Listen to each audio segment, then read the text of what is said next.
Welcome to qnawire. Given the function f of x, we first want to determine the end behavior of the graph. The function behaves like y equals what for large values of the absolute value of x. And for really large values of x, since this is going to be a positive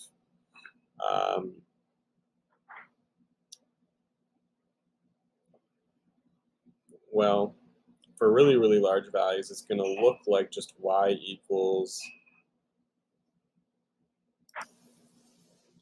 it'll look just like a vertical line for big values of x, and I'd just probably say y equals 0 will look like the axis. So,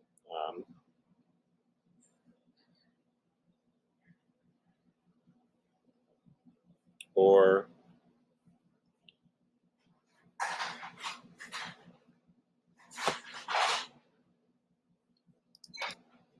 actually, I think this is more about an end behavior question. I would actually say y equals,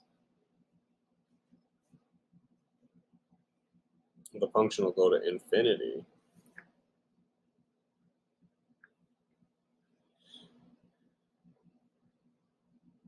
We want to find the x and y intercepts.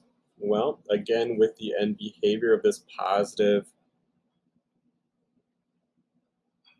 degree 3 polynomial, it's doing one of these numbers where it's going to be decreasing to the left and increasing to the right. That's why for the absolute value of x values, the y value is going to go all the way up to infinity.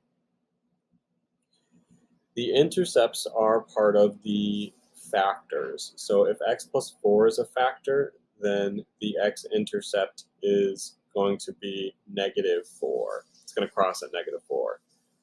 The factor x minus 5 means it's going to cross at +5. And x plus 6 means -6 will be an x-intercept. The y-intercept is when x is 0. When x is 0, we get 4 times -5 times 6. Well, 4 times -5 is -20 times 6 is -120.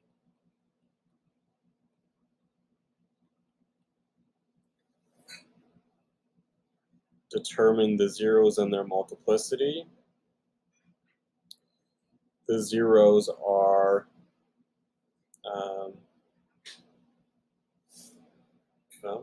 -6, -4, and 5. The least zero is a zero of multiplicity 1.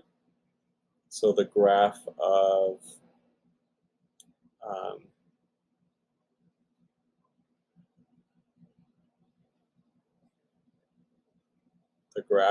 f of -6 is what I think that would be. It's the x-axis at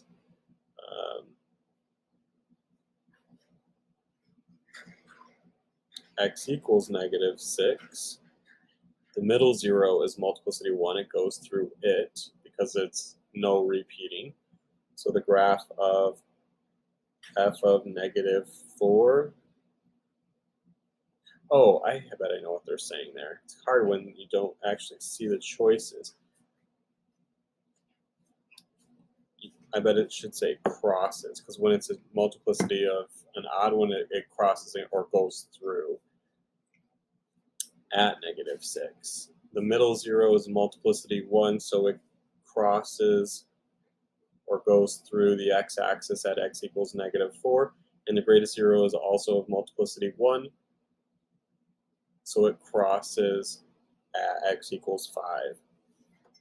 The maximum number of turning points, since it's degree 3, positive degree 3, is 2. 2 turning points, a maximum and a minimum. So what does it look like if we have zeros at -6, -4, and 5?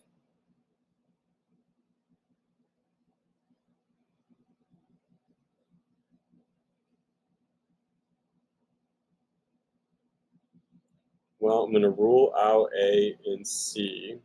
And if the y-intercept is at negative 120, then I would go with B.